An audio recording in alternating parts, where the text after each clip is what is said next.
Hello everyone, I am Annapurna, tax expert at ClearTax. In this video, you can learn about TDS or tax deducted at source under GST.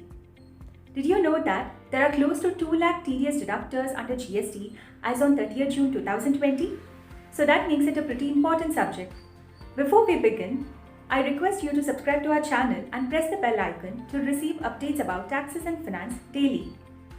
TDS is a taxation concept where the buyer will deduct certain percentage of amount while making payment to the supplier. The concept is present under both income tax and GST. Now, as far as GST is concerned, since 1st October 2018, certain notified GST registered buyers have been asked to deduct 2% of taxable value while making payment to the supplier also registered under GST. It applies to cases where the total value of the taxable supplies under individual contract is more than Rs 2.5 lakh. However, it does not apply in cases where the value of the supply under individual contract is Rs 2.5 lakh. Deduction is not required in case of exempt supply of goods and services, and when the location of supplier and the place of supply is different from the state of registration of the recipient, the second one shown in the flowchart. So who are those notified buyers?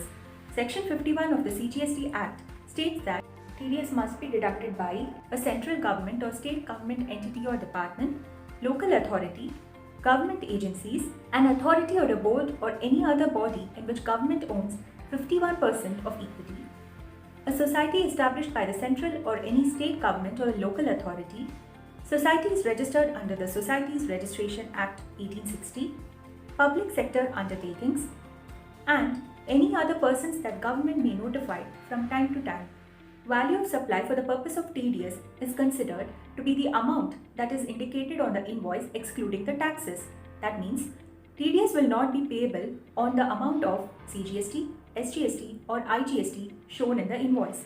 Let's understand this with the help of an example. Supplier A makes a supply worth Rs 10,000 to a municipality. The GST rate is 12%. When municipality pays A, it will pay Rs 11,000 as shown. Rs 200 is paid as TDS to the government.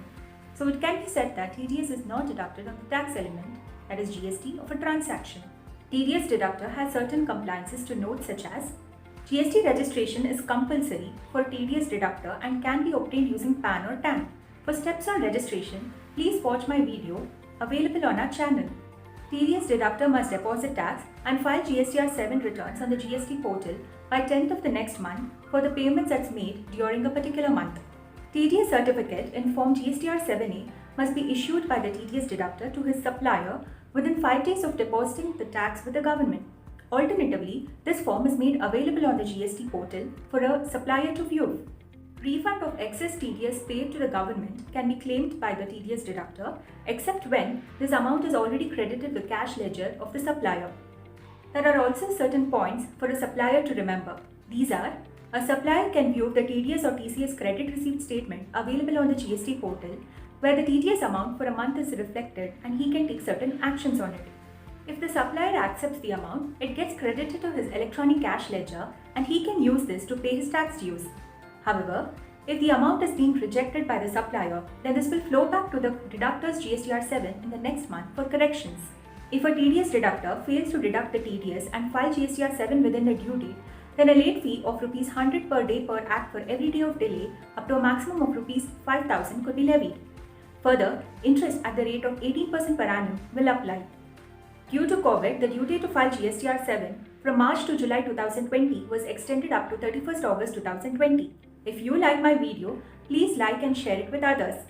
Also, post your queries and suggestions in the comment section below. Thank you.